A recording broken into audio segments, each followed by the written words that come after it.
dari semua musim ini itu dimasukkan asuransi tenaga Ya, kerja, rusak, Pak.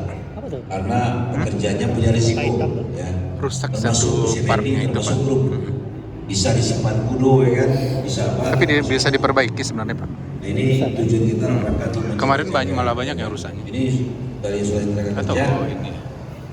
sudah banyak kita berikan daripada asuransi kepada masyarakat Kota Bukit Tinggi ya.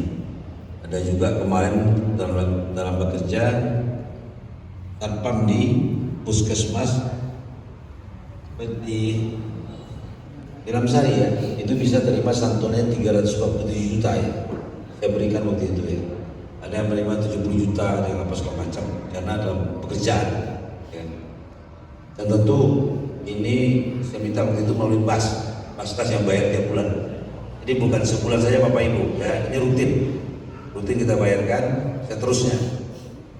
Kuncinya adalah KTP-nya Bukit Tinggi ya, warga kita ya kan.